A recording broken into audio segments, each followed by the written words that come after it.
তারেক রহমান বাংলাদেশের নবনিযুক্ত প্রধানমন্ত্রী। তার মা 3বার প্রধানমন্ত্রী ছিলেন, এবার তারও কপাল খুলে গেছে।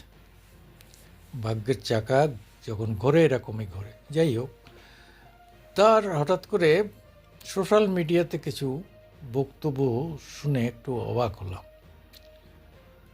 সে তো আওয়ামী লীগের বিরুদ্ধে বলছে, বলুক, তীব্রভাবে আওয়ামী লীগকে আক্রমণ করেছে, স্বৈরাচার বলে ইত্যাদি ইত্যাদি, ঠিক আছে।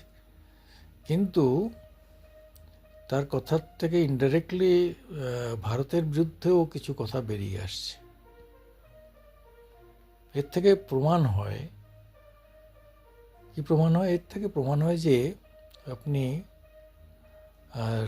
মানে লোহা পিটিয়ে সোনা বানাতে পারবেন না। লোহা লোহাই থাকবে, ওকে সোনা বানানো যাবে না। তারেক কেন, ওখানে আওয়ামী লীগ ছাড়া আর যত দলই আছে এরা সবাই জামাতের দোসর, অর্থাৎ একদা বন্ধু।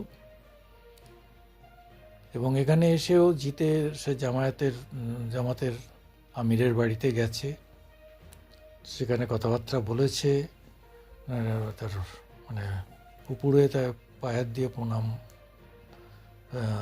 বা ইয়ে করার, কদম বুঝিন না কি বলে ওদের ভাষায়, এসব করেছে। যাই করুক, কথাটা হচ্ছে যে একটু হলেও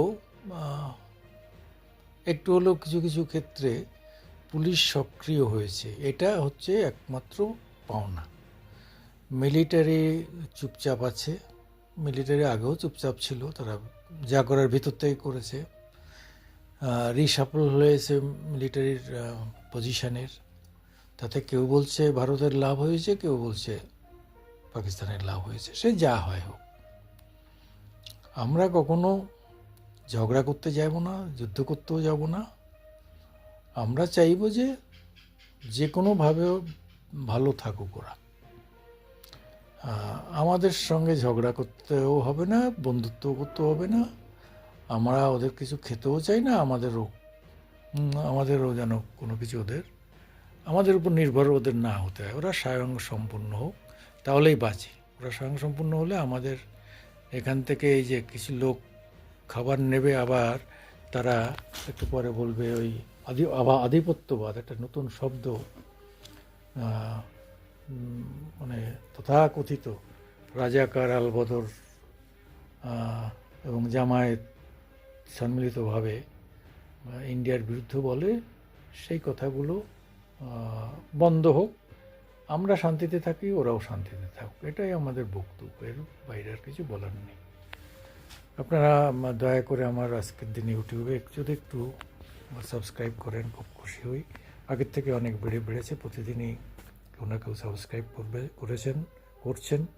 তাদের স্বনির্বন্ধ, তাদের অত্যন্ত ধন্যবাদ জ্ঞাপন করছি। সঙ্গে সঙ্গে স্বনির্বন্ধ অনুরোধ করছি যে আপনারা আমাদের একটু মতামত দিয়ে, লাইক দিয়ে মতামত দেবেন। মতামত দিলে আমরা আমাদের কোনো ত্রুটি থাকলে সেটা সারতে পারবো।